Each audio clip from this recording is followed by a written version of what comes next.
A todas las personas que nos escuchan vía YouTube y Spotify, bienvenidos a su video podcast Barájemela más despacio, el lugar donde analizamos la realidad desde un punto de vista crítico y sin tragar entero. Como siempre, me acompaña el día de hoy el señor Diego. ¿Qué más, Diego? ¿Cómo está? ¿Cómo le ha ido? ¿Cómo va esta semana? Listo, con energía para el tema de hoy. Realmente ha sido algo que se ha visto mucho en medios. Ya cuando Jair empiece con la introducción van a entender por qué la relevancia y nuestra preocupación por mencionar este tema el día de hoy. Bueno, claro que sí, Diego. Llevamos mucho tiempo esperando esta oportunidad para hablar de este tema. En este quinto episodio traemos un tema muy interesante y que nos apasiona realmente, y es todo lo relacionado a el regreso a clases presenciales, que en días recientes, como usted sabrá, pues nuestra alcaldesa en la ciudad de Bogotá anunció. ¿Listo? Este tema, pues, es muy relevante en este momento. Las personas algunas están preocupadas, otras están con deseos ya de que esto sea una realidad que se concrete. Y pues en redes sociales, pues los comentarios han inundado las redes, ¿cierto? Por preocupaciones al respecto, por opiniones de la gente, ciertos miedos que puedan tener. ¿Cómo ha visto ese panorama en redes sociales, Diego, frente a este tema? Ciertamente en cualquier portal donde se ha visto diferentes medios de comunicación, principalmente digamos los más populares que son Caracol y RCN, mencionar algunos de los que llegan más fácil a la casa o que realmente son los más utilizados por las personas, sí hay una clara preocupación en especial por el tema de la rapidez, pero enfocado al hecho de que venimos de una alerta roja, ¿cierto? Y pues obviamente las personas están con cierta prevención a eso y también por las nuevas, pues la gente de por sí está como preocupada de qué manera se va a llevar a cabo esto dentro de la institución, ¿cierto? Volver significa estar, digamos, en el espacio físico, en la infraestructura y a la persona preocupa si realmente el espacio tiene las condiciones sanitarias necesarias y cumple con todos los requerimientos expedidos o solicitados por la Secretaría de Educación y la Secretaría de Salud, pero el Ministerio de Salud, y todas esas normas que son lo mínimo para que pueda haber un excelente ejercicio, ¿cierto? Y sobre todo seguro, aunque todo el tiempo se ha mencionado la importancia de la voluntariedad en la asistencia, hay un afán importante por esas medidas y los protocolos que tienen los colegios. Bueno, al respecto, pues debo decir que desde el año pasado, desde el mes de septiembre, se empezaron a recibir pues los documentos, los protocolos de las instituciones educativas privadas y públicas para lograr esa reapertura gradual, progresiva y segura, como lo llamaron desde la parte gubernamental. Muchos colegios adelantados, juiciosos, preocupados, pues hicieron todo este proceso y obtuvieron esa aprobación en el mes de octubre para empezar las clases presenciales. Sin embargo, muchos otros pues no hicieron la tarea, no lo consideraron importante en ese momento, decidieron, pese a pensar en finalizar el año sin tener alternancia ni ningún tipo de actividad presencial, pues no realizaron estos protocolos y ahorita, ¿cierto? Que lanza esta afirmación, esta alcaldesa, pues como que se activa y se pone las pilas. Entonces, yo como lo veo, como lo percibo, hay dos realidades muy diferentes y es los colegios privados, ¿cierto? Y los colegios, pues, del distrito, ¿sí?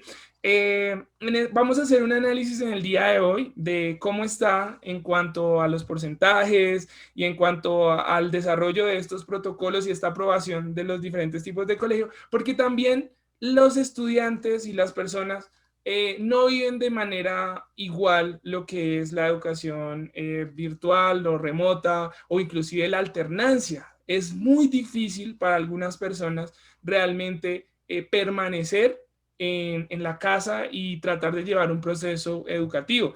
Yo solo por citar ejemplos, hay muchos casos que han sido reportados donde realmente el año anterior, ¿cierto?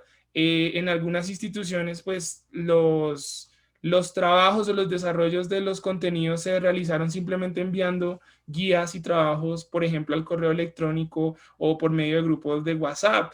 Me da una profunda tristeza que en medio de esta situación esa haya sido la solución debido a, obviamente, los grandes problemas de conexión que enfrentan miles y miles de familias de nuestra ciudad y de nuestro país. Son mecanismos que se optan porque no había otra opción, pero que reflejan un poco la dificultad de nuestra realidad. Ahora, hay otras personas que también con esfuerzo, acomodándose a esta nueva situación, pues lograron mantener una buena conexión, un lugar para que el estudiante reciba sus clases y en unión con la institución donde ellos estaban, pues lograron desarrollar mejores procesos, ¿cierto? Que otros. Entonces ahí hay como una dualidad en las realidades. Entonces, Diego, al respecto, yo quisiera que nos diera en general un panorama de frente al regreso, ¿cierto? A las clases presenciales, cómo están los colegios de la ciudad, específicamente los privados y los colegios del distrito. Entonces, Listo. vamos a escucharte. Listo, entonces es claro que, bueno, en una entrevista, en una participación que hizo la secretaria de Educación del Distrito, Edna Bonilla, ella mencionó precisamente esta realidad. Ella inicia como trazando que en cuanto a porcentajes está muy similar, diciendo que un tercio de cada una de los tipos de instituciones, sean distritales o sean privadas, llevan como un tercio de ellas, pero para ponerle números más, digamos, más visibles, de las 400 instituciones públicas, van 123 instituciones que ya han presentado los protocolos y están habilitados para iniciar este retorno, ¿cierto? Progresivo, gradual y seguro a las instituciones. Y dentro de la educación privada, de los 1.782, ¿cierto? Que hay privados, 600 ya están habilitados para iniciar su ejercicio. Obviamente, en el marco de lo que decía Jair de presentar los protocolos, fue algo en lo que muchas instituciones se pusieron las pilas, ¿cierto? Y desde tan pronto le solicitó la Secretaría de Educación eso, pues hicieron el ejercicio de irlos presentando, ir adecuando sus instalaciones a eso. Es curioso que algo que sí me pareció interesante es que tanto en el comunicado a la opinión pública que da la Secretaría de Educación en Bogotá, como en la circular que el 14 de enero liberó también mencionando eso, hace hincapié al menos 3 veces, acerca literalmente, dice, invitamos a los colegios infantiles, a los jardines infantiles y colegios privados que aún no han iniciado este proceso, que lo hagan. O sea, bueno, insisten bastante en esto porque creo que es algo que no solo afecta el ejercicio de la educación, sino que afecta la cotidianidad de las familias que están obviamente muy preocupadas por hacer parte de eso y que en muchos de los casos, ¿cierto? En ese reportaje, por ejemplo, aparecían personas que mencionaban que no tenían ninguna respuesta de las instituciones en algunos casos. ¿Listo? Entonces, digamos que ese es como el panorama ahorita que enfrentamos. Bueno, entonces al respecto, pues debo comentar, ¿cuál es la preocupación realmente? Como hemos llevado en el hilo conductor, pues hay unas instituciones juiciosas, comprometidas, que hicieron el trabajo, que están preparados, que ya tuvieron encuentros presenciales el año anterior, que inclusive ya arrancaron, apenas dieron el aval, inclusive ya esta semana ya están desarrollando diferentes actividades. Sin embargo, hay muchas otras instituciones que no han adelantado esa labor. Entonces, ¿cuál es mi preocupación? Listo, se lanza, eh, digamos, esta fecha, ¿cierto? Para que los colegios públicos el 15 de febrero ya inicien sus procesos. Ahora, ¿cómo reaccionan de pronto instituciones que se han quedado en ese proceso? Yo tengo un cierto temor que de pronto haya cierta ligereza, ¿cierto? De parte de las instituciones educativas en la creación de sus protocolos y, ¿por qué no, en su aprobación? Espero que no, para nada. Espero que haya mucha criticidad y haya mucha sensatez de parte de las instituciones que son encargadas de aprobar estos protocolos, Secretaría de Salud, Secretaría de Educación, para que realmente más que un número de total de colegios públicos o privados aprobados, sea en realidad la cantidad de colegios que realmente están listos, con los insumos, con los protocolos y con sobre todo la comunidad al pendiente, porque es que ese es el otro tema. Eh, Relacionado con esto, pueden existir excelentes protocolos diseñados de manera minuciosa, el paso a paso, cómo ingresan los estudiantes, cómo es el desarrollo, pero qué tan capaces son esas comunidades en diferentes contextos de aplicar esos protocolos.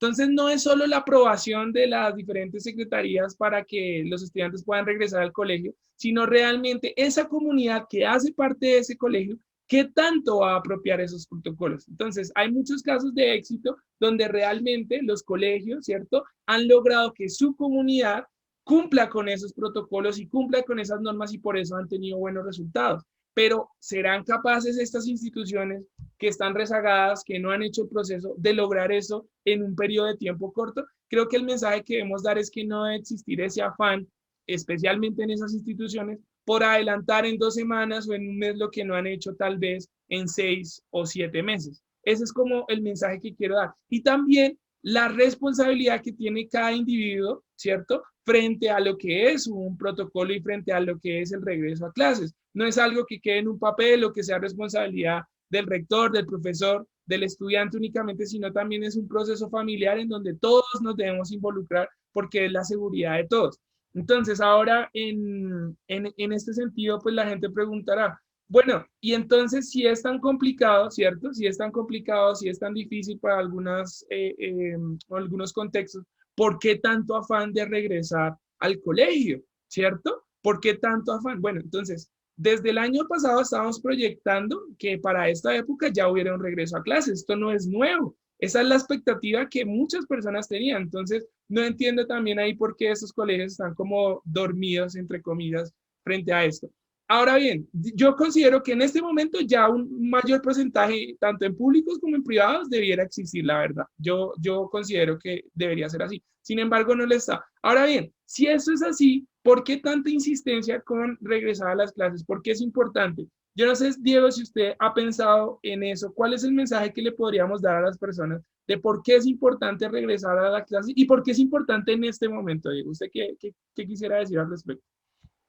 Inicialmente yo creería que en los hogares sí se han dado cuenta cómo a nivel anímico, a nivel, digamos, psicológico, ha afectado el estar tanto tiempo en casa a los niños. O sea, somos una especie social por naturaleza y parte del hecho de que seamos también una de las especies que más tenga infancia, por decirlo así, ¿cierto? Si nos comparamos contra otras especies de mamíferos, está el hecho de que nosotros necesitamos un gran periodo para aprender, ¿cierto? Y dentro de eso está el aspecto de socializar, de relacionarse afectivamente con los demás y estoy seguro que en casa han percibido eso. Los niños realmente han manifestado en sus familias cómo se han sentido los anhelos de regresar, de compartir, obviamente, todo mediado por unas muy buenas normas, Esperante, pero estamos expectantes de ello en todas las instituciones que hayan y retomamos esa idea. Confiamos que sean unos protocolos muy bien llevados y muy bien desarrollados para que este reencuentro se pueda dar. Los niños realmente están necesitando como ese espacio en el que puedan compartir, obviamente así sea con Guardando un la distancia. distanciamiento, exacto, pero necesitan esa tranquilidad de poder ver a sus compañeros, de cambiar de su zona de trabajo. Y creería que inicialmente podíamos mencionar eso, no sé si por ahí Yair tenga alguna otra idea de Claro que sí. de la Entonces, mire, importancia de Diego, lo que usted dice es importante a nivel social, desarrollo social, ¿cierto? No solo la aprehensión de ciertos contenidos o de ciertas competencias, sino también la importancia de la escuela, ¿cierto? En el desarrollo social, en la formación del ciudadano, pues juega un rol muy importante y la interacción con otras personas de manera física, de manera presencial, es muy importante. Y creo que es una de las banderas por las cuales se ha insistido tanto en el tema. Ahora bien, viene como la otra manera de verlo un poco más grande, ¿cierto? Aparte de eso, es que realmente, pues en algún momento tenemos que regresar y a pensar a convivir con esta situación en la que estamos. Hemos defendido la idea en este podcast que más allá de una solución inmediata como lo que pudiera parecer una vacuna, realmente vamos a superar estas situaciones con disciplina social, ¿cierto? Con el entendimiento a nivel comunitario de lo que hay que hacer para cuidarnos y para convivir de una manera sana con una situación muy difícil que es la de un virus. Entonces, en algún momento no podemos quedarnos y digamos que sí quisiera dar este mensaje a las personas que nos escuchan, no podemos dar el mensaje de quedémonos en la casa hasta que se solucione el tema del coronavirus, porque eso no va a ser en un mes, en 6 meses, en un año o inclusive en 5 años. ¿Por qué? ¿Pero por qué? Si ya van a aplicar las vacunas, el gobierno adquirió millones y millones de dosis. ¿Qué es lo que pasa? Si bien es importante alcanzar, por ejemplo, el 70% de la población inmunizada, ¿cierto? Es muy importante y va a ayudar bastante, no va a ser el fin de esto. Hasta que a nivel global, ¿sí? Las personas hayan desarrollado inmunidad, siempre vamos a tener esto. Pero ¿por qué si ya crearon diferentes tipos de vacuna que tienen una alta efectividad? Sí, ¿qué es lo que pasa a nivel biológico? Un virus, ¿cierto? Al interactuar con diferentes organismos, pues va mutando. Entonces, todo este cuento de las nuevas cepas en Brasil, en Inglaterra, variaciones del mismo virus que son más resistentes o son igual de resistentes, esto va a continuar, ¿sí? En la medida que no toda la población se vacune. Y a esas mutaciones lo que causa es que eventualmente este mismo virus continúe afectando a diferentes personas. Entonces, si no aprendemos como sociedad a cuidarnos y a protegernos y a continuar con nuestra vida pese a esta situación, pues no lo vamos a solventar. Entonces, aquella persona que nos escucha, padre de familia preocupado por sus hijos, estudiantes que están en este momento pensando es conveniente o no es conveniente, les digo, es el momento de aprender, es el momento de entender la realidad en la que estamos y de asumir nuestra responsabilidad frente a lo que tenemos que hacer, cuidándonos, protegiéndonos, pero sabiendo convivir con esta realidad que estamos enfrentando. No podemos encapsularnos y mantenernos allí porque van a pasar muchísimos años y de pronto esas personas que más se encierran, que más están aisladas, si tienen la posibilidad, porque hay muchos que no tienen la posibilidad de hacer eso, pues no van a poder aprender a lo que va a ser esta llamada nueva normalidad. Entonces la invitación es desde un ejercicio responsable, cuidándonos, ¿cierto? Y haciéndolo bien, cumpliendo unos protocolos que nos enfrentemos y que retomemos nuestras actividades, como por ejemplo lo que es la educación presencial. Listo, Diego, continúe. Sí, no, y también quería decir, menos mal lo mencioné al final porque también queremos dar la idea del hecho de que estamos hablando de esta especificidad y no queremos obviar que ahí que esta realidad que estamos enfrentando se une a algo que ya hemos mencionado en otro podcast, que es sobre aquellas personas que no tienen esas facilidades, ¿no? O sea, nuestro sentido no es desvincular esto, sino que nos vamos a enfocar hoy precisamente en esta idea del retorno, pero somos conscientes que hay muchas familias que de pronto ni siquiera pudieron acceder a este derecho universal que es el derecho a la educación, ¿cierto? Precisamente porque no contaban con los medios, con los insumos o cualquier manera de tener una interfaz con los docentes a través de sea un computador, un celular, ¿cierto? Entonces no queremos desvincular eso, ¿cierto? Pero nos vamos a enfocar fuertemente en este aspecto, pero somos conscientes que esa realidad existe, que hay personas que pese a que muchas instituciones empiecen la alternancia o sigan en la virtualidad mientras desarrollan los protocolos, hay un porcentaje seguramente de la población que seguirá teniendo sus dificultades. Pero bueno, desarrollemos el... Precisamente, pero Diego, respecto a lo que está diciendo, ese es el mensaje que queremos dar. Por eso para nosotros es muy importante este retorno a clases, porque esa presencialidad rompía algunas barreras en la educación que se creaban en ciertos Exacto. sectores Ujú. poblacionales. Por eso mismo, aún más, defendemos esta idea en este podcast de volver a las clases. Eso sí, cumpliendo unos protocolos y haciendo las cosas bien, porque no se trata solo de vamos a abrir, vamos a crear unos protocolos que están en el papel y no vamos a aplicarlos porque eso sí sería grave y tendríamos situaciones inclusive peores a las que enfrentamos actualmente. ¿Listo? Entonces, creo que es importante eso. Ahora bien, hablemos de los miedos, ¿cierto? Que pueden tener las personas. Entonces, en muchos casos, obviamente, es el miedo a que la exposición, ¿cierto? El salir de su casa, pues pueda generar un contagio, porque hay personas vulnerables que viven en cada uno de los hogares. Eso es un temor. También está el temor de saber si aquel niño pequeño o joven va realmente a su institución a aplicar esos protocolos, ¿cierto? Porque puede que en el medio del desorden de las situaciones que se puedan presentar en algunas instituciones, pues ellos incumplan los protocolos y haya una afectación. Entonces, creo que las personas han concentrado su miedo en eso y nosotros sí queremos hablar en este espacio de casos de éxito, ¿sí? Específicamente, hay muchas instituciones educativas que el año pasado lograron obtener su aprobación y realizaron actividades de alternancia y de presencialidad.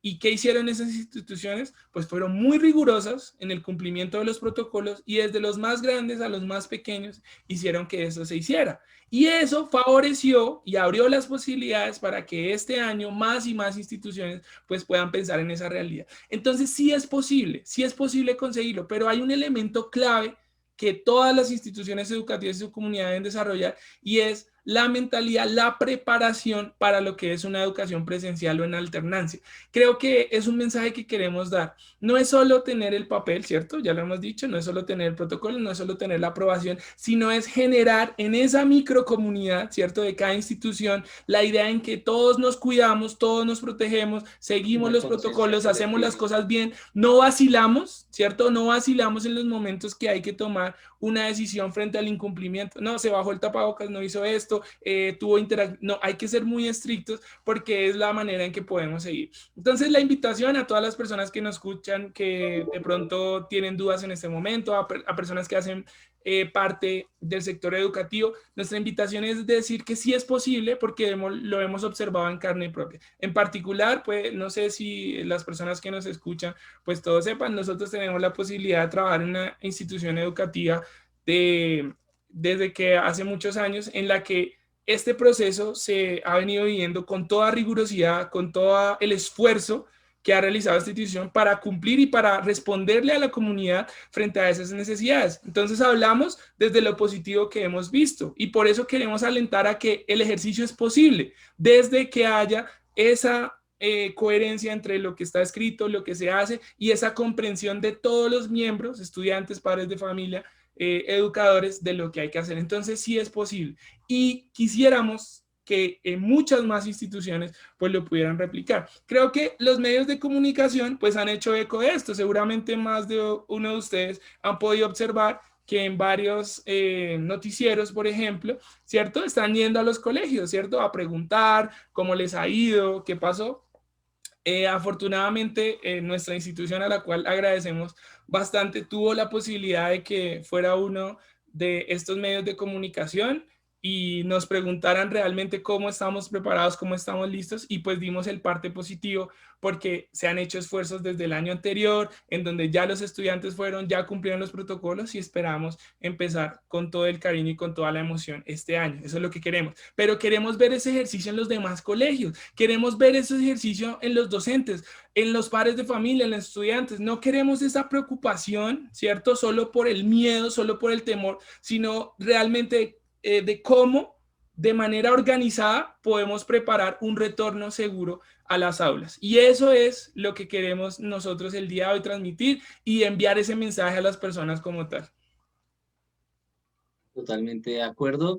Creo que algo clave de lo que pudo haber mencionado es el hecho de que nosotros somos una sociedad en la que en la realidad previa a esta pandemia, siempre imperaba lo que recuerdo, no recuerdo exactamente cuál era la expresión que utilizaba Mocus para referirse creo que era la mentalidad o la filosofía del atajo. O sea, siempre hay como una manera de hacer algo más rápido que los otros y pues eso te hace mejor frente a una visión pues sesgada, que es como, yo no me dejo de los otros, por ejemplo, voy a un banco y me salto la fila, ¿cierto? Llego y voy saludo, voy al amigo, ¿cierto? O hago amigos en la fila y voy ahí como aprovechando, o lo más cotidiano que es hacer digamos, colarse en el Transmilenio, este tipo. ¿A qué voy con esto? Creo que también viene una preocupación de la población en torno a estos fenómenos. O sea, ¿cómo puedo confiar en que en este espacio va a salir todo bien si durante toda mi vida he visto que en cualquier espacio hay un personaje o hay un grupo de personas que toman el atajo y la salida fácil? Lo que dice Jair, nosotros consideramos que es salir de esta situación de la pandemia no es, digamos, solo ponerse la vacuna, que de hecho es importante. En uno de los comentarios que nos hacían el otro día en el video de las vacunas, le respondíamos puntualmente a la persona, nos decía, alguien que se ha vacunado ya puede ir sin tapabocas, y pues ahí citamos un artículo donde aclaramos que se deben seguir los protocolos independientemente ya haya sido inmunizada la persona. Entonces, obviamente tenemos que presionar de una manera muy efectiva a la población, y uso la palabra presión porque es mostrando con hechos, hey, si podemos salir de esos, confíe que somos instituciones o todas las instituciones educativas que se ponen en este papel, confíen en esto, hay protocolos, eh, interiorícelos, ¿cierto? O sea, conózcalos, interiorícelos y también difúndalos. Creo que es un momento muy útil para que las instituciones educativas que capaz no han hecho esto todavía, pues miren qué están haciendo los otros colegios, qué estrategias están y las implementen y o, ¿por qué no?, las mejoren. Claro, aquí nadie es, digamos, dueño de una verdad definitiva y nunca nos jactaremos de eso. Es más bien el trabajo conjunto. Si vieron a alguien estos reportajes, dirán, oiga, vean que en esta institución están haciendo esto y en esta otra implementaron el uso de esta tecnología. ¿Será que es muy costosa? Comuniquémonos con esa institución, miremos cuánto cuesta la cámara que mide la temperatura, ¿cierto? Miren la máquina de desinfección, todo este tipo de cosas, y que de hecho muchos emprendedores del país han sacado proyectos muy interesantes que bueno, que a la final nos ayudan a seguir adelante. Entonces creo que esa era una opinión que quería mencionar en torno a eso, Jair. Gracias, Diego. Y sobre todo porque no hay que pensar, ¿cierto? Sobre todo hablando de los colegios públicos, tienen unos recursos muy grandes, pese a que el contexto de la población que está allí normalmente, pues no es el más favorecido. Por otra parte, el dinero que destina el distrito, el estado a estos colegios, pues en el contexto de la ciudad, ¿no? Específicamente, pues es alto. Entonces, yo sé que estoy seguro que estos colegios que no han hecho la labor, si se ponen en serio, con esta cantidad de presupuesto, con esta cantidad de organización, pueden hacerlo bien. Listo. Muchísimas gracias a todas las personas que nos escucharon a este momento. Estamos muy contentos por compartir. Les pedimos que se suscriban a nuestro canal Barájemela Más Despacio. Tenemos sorpresas para ustedes prontamente y nuevo contenido. Por favor, regálenos un like, una suscripción, compártanle este video a aquellas personas que tienen duda frente al regreso a clase. Seguramente después de escuchar esto pueden encontrar una voz y una opinión que construir o que dar. Listo, únanse a la discusión, por favor, en nuestros comentarios. Díganos qué opinan sobre este regreso a clases, y quisiéramos cerrar con esa frase: en esto, con lo que estamos jugando, ¿cierto?, que es el tema de la salud, no hay atajos. Entonces debemos hacer las cosas bien y de manera responsable. Hasta luego, que tengan un excelente resto de día. Adiós.